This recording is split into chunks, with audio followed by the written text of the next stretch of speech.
3.28 Bindana Sutta. This body, monks, is perishable. Consciousness is of a nature to dissolve, and all objects of clinging are impermanent, suffering, and subject to change. Having known the body as perishable and consciousness as bound to dissolve, having seen fear in objects of clinging, he has gone beyond birth and death. Having attained supreme peace with composed mind, he bides his time. He waits his time. 3.29 Dattu So Sam Sandana Sutta. Dattu So Sam Sandana Sutta. Monks, it is according to like elements that beings associate with each other and come together. Beings of low disposition associate and come together with beings of low disposition. Beings of good disposition associate and come together with beings of good disposition. It was so in the past, it will be so in the future, and it is so in the present. Desire born of association is severed by non-association. As one riding on a wooden plank would sing in the mighty ocean, even so one of virtuous life sings by consorting with an idler. Therefore shun an idle person or a lazy person, one who makes little effort. Live with those who dwell secluded, the noble ones resolved and meditative, who are ever strenuous and wise. 3.30 Parihana Sutta. 3 things, monks, lead to the falling away of a learner monk. What are the 3? Here a learner monk enjoys activity, is fond of activity, enjoys indulging in activity. He enjoys gossip, is fond of gossip, enjoys indulging in gossip. He enjoys sleep, is fond of sleep, enjoys indulging in sleep. These are the 3 things that lead to the falling away of a learner monk. 3 things, monks, protect a learner monk from falling away. What are the 3? Here a learner monk does not enjoy activity, is not fond of activity, does not enjoy indulging in activity. He does not enjoy gossip, is not fond of gossip, does not enjoy indulging in gossip. He does not enjoy sleep, is not fond of sleep, does not enjoy indulging in sleep. These are the 3 things that protect a learner monk from falling away. A monk who enjoys activity, restless, fond of gossip and sleep, will never be able to attain enlightenment which is supreme. Thus let him restrict his duties, give up sloth and restlessness. Such a monk can attain enlightenment which is supreme. So too much activity, too much things to do, talking too much and sleeping too much obstacles. 3.31 Vittaka Sutta. Monks, there are these 3 kinds of unwholesome thoughts. What 3? A thought concerned with not being despised, a thought concerned with gain, honor, and fame, a thought concerned with involvement in the affairs of others. These, monks, are the 3 kinds of unwholesome thoughts. One concerned with not being despised, with gain, honor, and esteem, and who delights in companionship, is far from the destruction of fetters. But having abandoned sons and herds, family life and possessions, such a monk can attain enlightenment which is supreme. So if a monk is serious about the spiritual path, he's not concerned with how people think about him, whether people despise him or give him fame and all that. He's not bothered. And also bothered about other people's affairs. He's only concentrating on practicing the spiritual path. 3.32 Sakkara Sutta. Monks have seen beings overwhelmed and with minds obsessed by receiving homage upon the perishing of the body after death, take rebirth in a state of misery, a bad born, a state of ruin, hell. I have seen beings overwhelmed and with minds obsessed by not receiving homage, and later not receiving, by both receiving homage and later not receiving homage, upon the perishing of the body after death, take rebirth in a state of misery, a bad born, a state of ruin, hell. I say this, monks, without having learnt it from another recluse or Brahmin. It is just because I myself have known it, seen it and observed it, that I say, I have seen beings overwhelmed and with minds obsessed by receiving homage or not receiving homage, etc., and after death take rebirth in hell. He is one who lives diligently with concentration undisturbed, both when homage is paid to him and when he receives no homage, meditating continuously, gifted with subtle view and insight, enjoying the destruction of grasping. They call such a one a true man. So a person serious about the spiritual path, he doesn't bother about homage and respect and all that. 3.33 Devasaddha Sutta. Monks, among the Devas, 3 joyous utterances are proclaimed from time to time upon certain occasions. What 3? At the time when a noble disciple, having had his hair and beard shaved off, and having clothed himself in the yellow robe, intends going forth from the home into homelessness. At that time, among the Devas, the joyous utterance is proclaimed.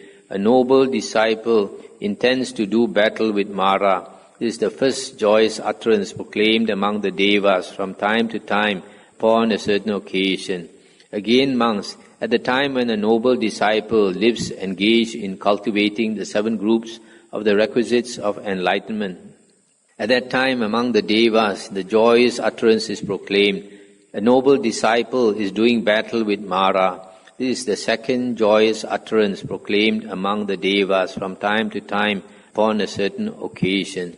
And again, monks, at the time when a noble disciple, through realization by his own direct knowledge, here and now enters and abides in the release by mind and release by wisdom, that is taintless by the destruction of the stains or asavas. At that time, among the Devas, the joyous utterance is proclaimed. A noble disciple has won the battle. He was in the forefront of the fight, and he now dwells victorious. This, monks, is the third joyous utterance proclaimed among the Devas from time to time upon a certain occasion. These, monks, are the 3 joyous utterances. On seeing that he has won the battle, even the Devas honor him, the fully enlightened one's disciple, a great one free from diffidence. We salute you, O thoroughbred man, you who have won a difficult conquest. Having routed the army of death, you are unhindered in liberation. Thus do the Devas extol him, the one who has attained the goal, for they do not perceive in him ground for subjection in death's control. So when somebody decides to renounce and become a monk, so the Devas, they are very happy.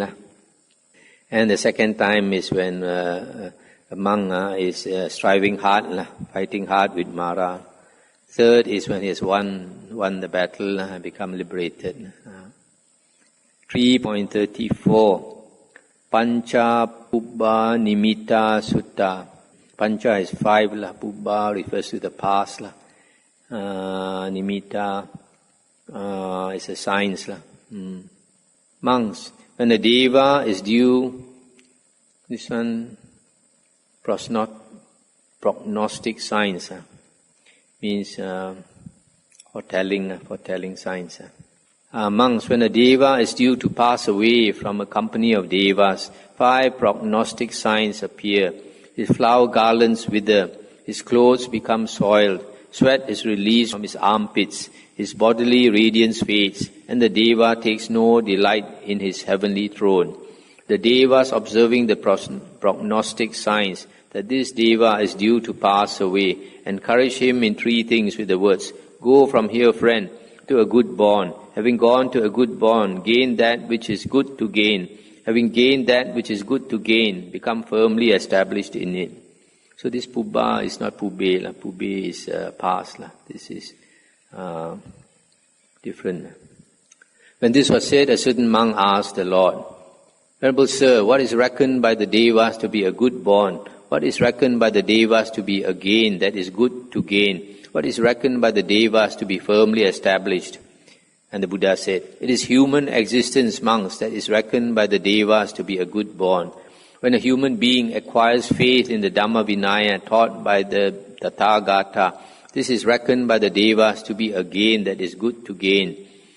When faith is steadfast in him, firmly rooted and established and strong, not to be destroyed by any recluse or Brahmin or Deva or Mara or Brahma or by anyone else in the world, this is reckoned by the Devas to be firmly established. When a Deva whose life is exhausted passes away from a Deva company, the Devas encourage him in 3 ways with the words, 'Go, friend, to a good bond, to the fellowship of humans. On becoming human, acquire faith unsurpassed in the true Dhamma. That faith, made steadfast, become rooted and standing firm, will be unshakable for life, in the true Dhamma well proclaimed, having abandoned misconduct by body, misconduct by speech as well, misconduct by mind, and whatever else is reckoned as a fault, having done much that is good, both by body and by speech, and done good with the mind that is boundless and free from clinging. With that merit as a basis, made abundant by generosity, you should establish other people in the true Dhamma and the holy life. When the Devas know that a Deva is about to pass from their midst, out of compassion they encourage him. Return here, Deva, again and again." So here, when a Deva is about to pass away, the other Devas know because of these 5 signs of his flower garlands, which are always fresh. Now they wither. And then his clean clothes become dirty. And then he starts to sweat under his armpits, which he didn't do before. And his bodily radiance, the brightness fades. And he's not happy. He used to be so happy. So when they see this, they tell him 3 things. Take rebirth in the human realm. Then acquire faith in the Buddha, Dhamma Vinaya. And then make the faith steadfast, firmly rooted. This means get unshakable faith, become Arya, become Sotapanna. 3 things. 3.35 Bahu Jana Hita Sutta. Monks, these 3 persons appearing in the world appear for the welfare of many people, for the happiness of many people, out of compassion for the world, for the good welfare and happiness of Devas and humans. What 3? Here, monks, a Tathagata appears in the world, an Arahant Sammasambuddha, possessing perfect knowledge and conduct, a sublime one, a world knower, an unsurpassed leader of persons to be tamed, a teacher of Devas and humans, an enlightened one, a Lord. He teaches Dhamma that is good at the outset, good in the middle, and good at the end, with its correct meaning and wording, and he proclaims the holy life in its fulfillment and complete purity. This, monks, is the first person appearing in the world, who appears for the welfare of many people, for the happiness of many, out of compassion for the world, for the good welfare and happiness of Devas and humans. Next, monks, there is a disciple of that teacher, an Arahant, one whose stains or asavas are destroyed, the holy life fulfilled, who has done what had to be done, laid down the burden, attained the goal, destroyed the fetters of being, and is completely released through final knowledge. He teaches Dhamma, and he proclaims the holy life in its fulfillment and complete purity. This, monks, is the second person appearing in the world for the good welfare and happiness of Devas and humans. And next, monks, there is a disciple of that teacher, a learner or an Arya, who is following the path, who has learned much and is of virtuous conduct. He teaches Dhamma and he proclaims the holy life in its fulfillment and complete purity. This, monks, is the third person appearing in the world for the good welfare and happiness of Devas and humans. These, monks, are the 3 persons appearing in the world who appear for the welfare of many people, for the happiness of many people, out of compassion for the world, for the good welfare and happiness of Devas and humans. The teacher, the great sage, is the first in the world. Following him is the disciple whose composure is perfected, And then the learner training on the path, one who has learned much and is virtuous. These three are chief among devas and humans, illuminators, preaching Dhamma, opening the door to the deathless. They free many people from bondage. Those who follow the path, well taught by the unsurpassed caravan leader, who are diligent in the Sublime One's dispensation, make an end of suffering within this very life itself. This is interesting. The three most compassionate people in the world. The first one is the Buddha. The second one is an Arahant disciple of the Buddha. The third one is Arya, who has not attained Arahanthood, either first path or first fruit, second path, second fruit, third path, third fruit, or fourth path attainer, who teaches the Dhamma like the Buddha teaches for the welfare of the world and for devas and humans. Sometimes people think I do charity is very compassionate. It's not so compassionate as teaching the Dhamma. You do charity, you only benefit people for a short while. You give them food, you help them one day only. You teach them Dhamma, you help them this life and future lifetimes. 3.36 Asubhanupasi Sutta. Monks, live contemplating the foulness of the body. Let mindfulness of breathing be inwardly well established before you. Live contemplating the impermanence of all volitions. For those who live contemplating foulness in the body, the tendency to lust with regard to the element of beauty is abandoned. When mindfulness of breathing is inwardly well established before one, the tendencies of extraneous thoughts to produce vexation of mind remain no more. For those who live contemplating the impermanence of all volitions, ignorance is abandoned and knowledge arises.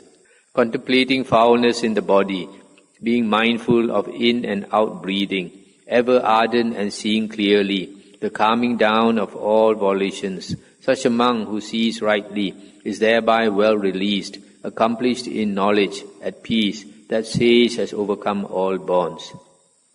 So you notice here, the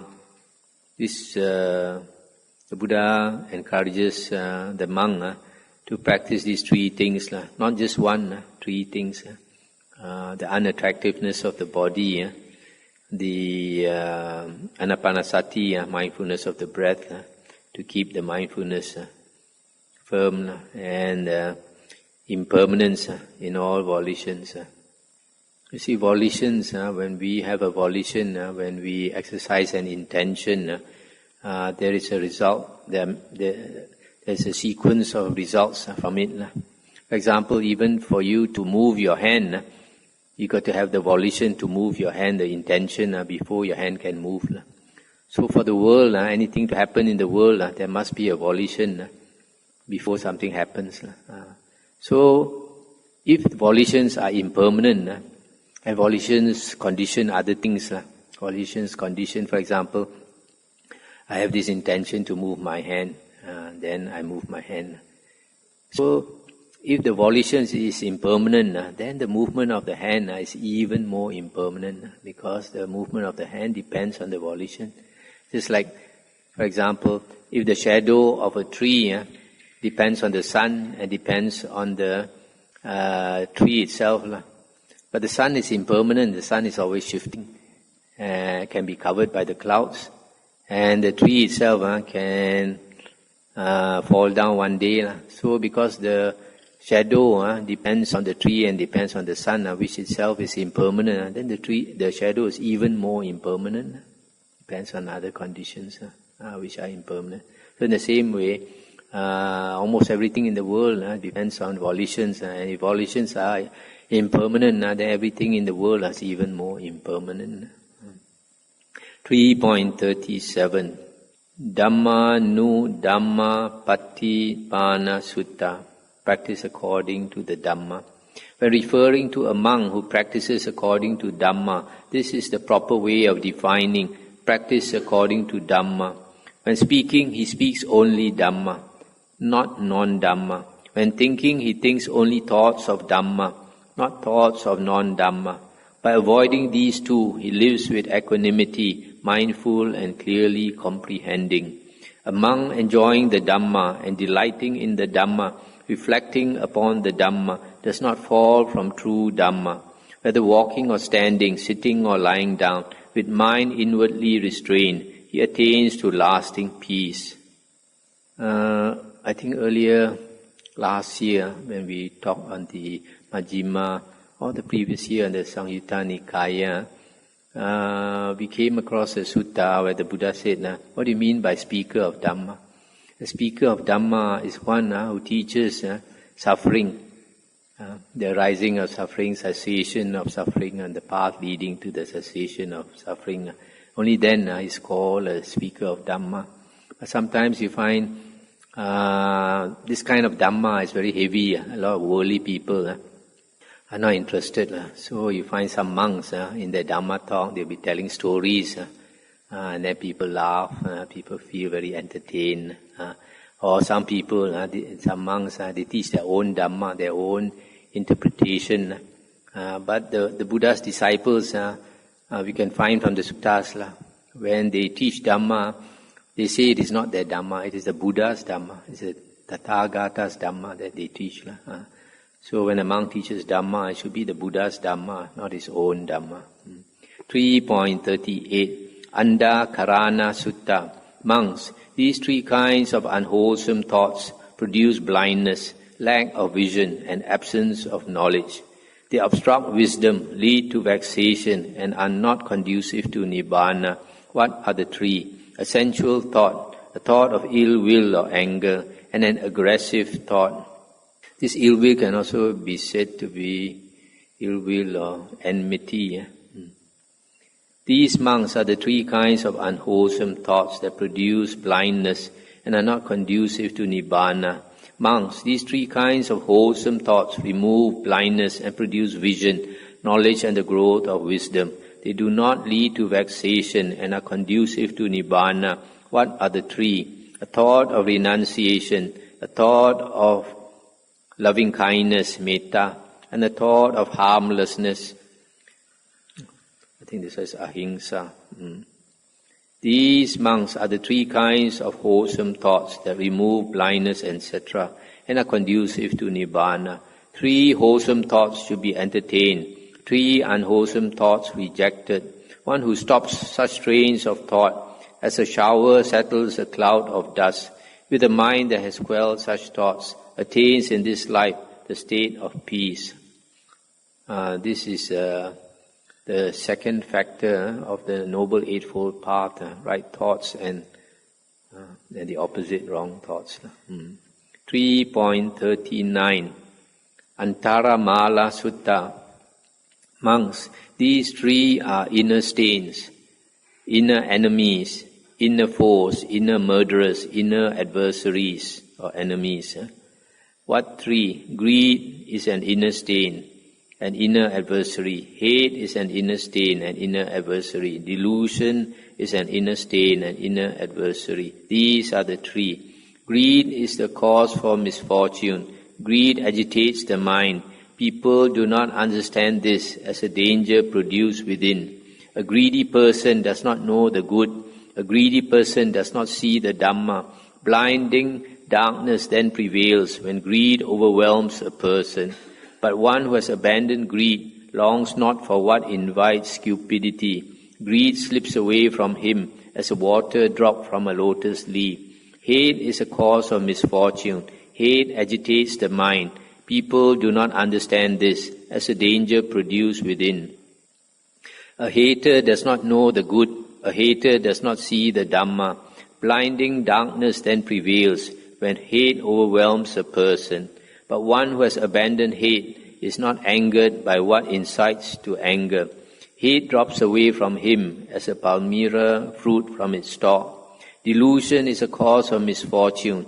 Delusion agitates the mind. People do not understand this as a danger produced within. One deluded does not know the good. One deluded does not see the Dhamma. Blinding darkness then prevails when delusion overwhelms a person. But one who has abandoned delusion is not bewildered by confusing things. He He puts an end to all delusion as the sunrise dispels the darkness. These are the three basic poisons in us, greed, hatred and delusion. I just finished one more sutta. 3.40 Itivuttaka Sutta. Monks, overcome with his mind obsessed by three kinds of wickedness, Itivuttaka will inevitably go to a state of misery, to hell for the duration of an aeon or world cycle. What are the three? Overcome with his mind obsessed by evil desires, overcome with his mind obsessed by evil friends, and although there was more that should have been done, he stopped halfway through gaining a trifling attainment of distinction. These monks are the three. So the Buddha said, Itivuttaka was overcome by three things. One is evil desires, ambition to lead the Sangha, ambition to be famous. The second one is evil or wrong friends. The third one, he already gained some psychic powers, but he stopped. He should have continued to attain liberation. Surely no one of evil desires is born again into this world. Know that he goes to the bourne of those who live in the grip of evil desires. I heard how Itivuttaka was regarded as a wise man, one developed in meditation, who shone as it were with fame. Having thought himself his equal, he assaulted the Tathagata and went to the four-doored frightful place, Avici, the unremitting hell. When one plots against an innocent who has done no evil deed, that evil merely affects the one, corrupt of mind and disrespectful. One who thinks he could pollute the ocean with a pot of poison would not be able to pollute it. Awesome is that mass of water. It is similar to in attacking with abuse. The Tathagata who has reached perfection and ever dwells with peaceful mind, abuse has no effect on him. A wise man should befriend such a one and constantly follow after him. A monk who goes along this path can reach the end of suffering. Okay, we stop here. Anything to discuss? I think one more night, then we can finish the Itivuttaka.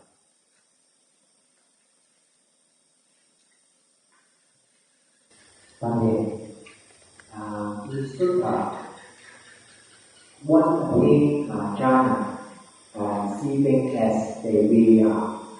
And yet we heard from these two suttas, Sutta 51 and Sutta 73, that one can start in the formless attainment. One can what? One can start in the formless attainment. What is missing here? Is that one view or some other thing? Right view. The Buddha said the foundation in the Samyutta Nikaya, Satipatthana Samyutta, the Buddha says two foundations are very important. Right view and moral conduct. If a person does not have right view, has not entered on the Noble Eightfold Path, he may have attained, like Itivuttaka, all the jhanas and have psychic power. But without right view, he has not entered on the Noble Eightfold Path. He's just like one of the external ascetics who have psychic power. So right view is extremely important. That's why the Buddha said that is the foundation.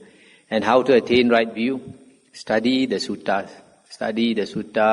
and understand the suttas, then you have right view. That's why a lot of people, they put the cart before the horse. They go into meditation first without studying the suttas, so they don't have right view. And then many of them, after struggling many years and they don't make progress, then they change their religion, no more interested in Buddhism. So like in the case of Itivuttaka, because he didn't have right view, his ego was a stumbling block. He wanted fame. He already got fame because he had psychic power. And the prince Ajatasattu was feeding him 500 dishes every day, morning and evening. So his ego became bigger. So he wanted to take over the Buddha's place, and the Buddha scolded him in front of all the monks. He was so angry, he decided to kill the Buddha.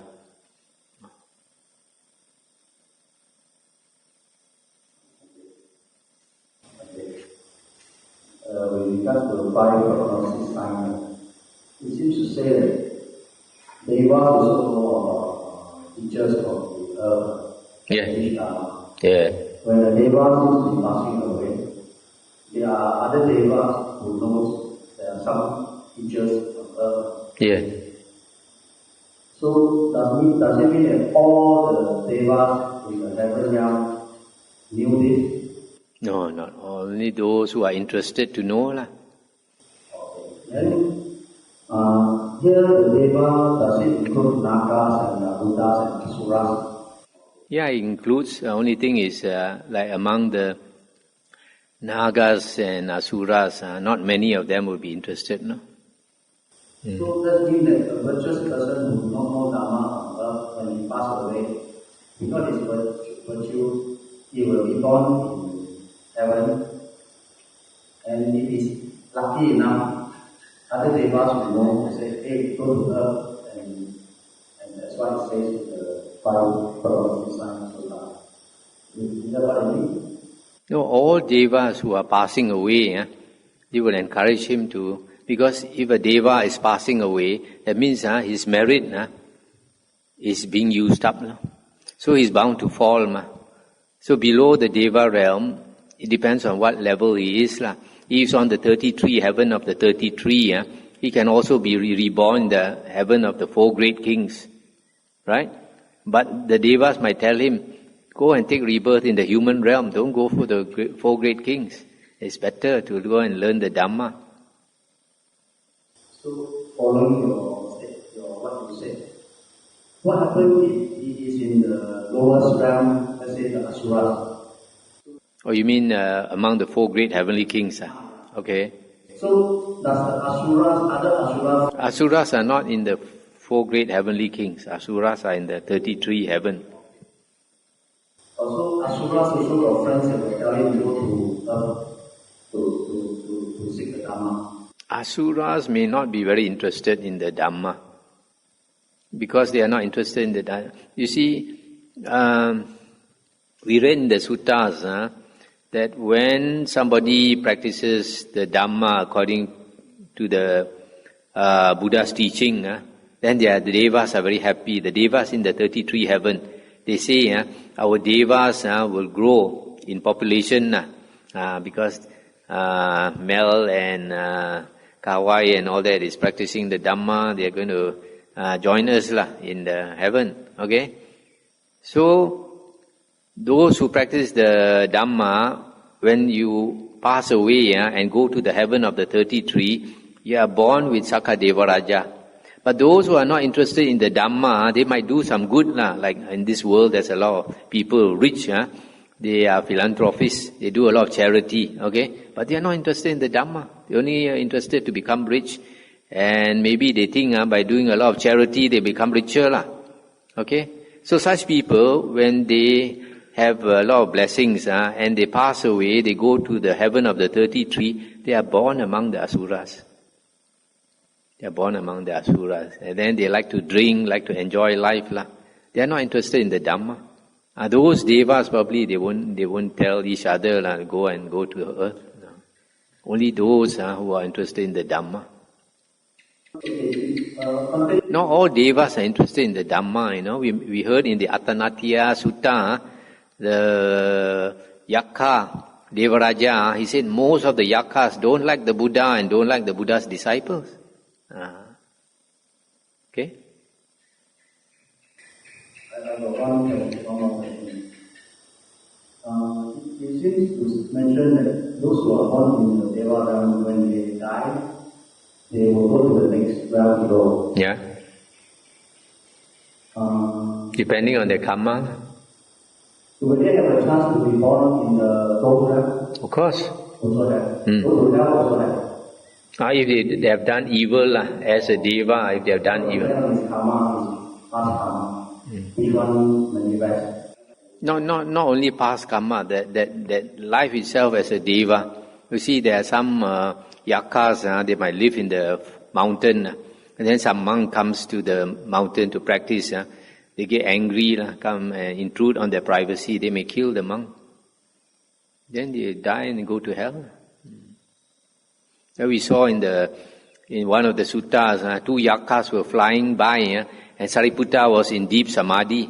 And then the one of them gave a knock on Sariputta, and then immediately he went to hell. Okay, shall we end here?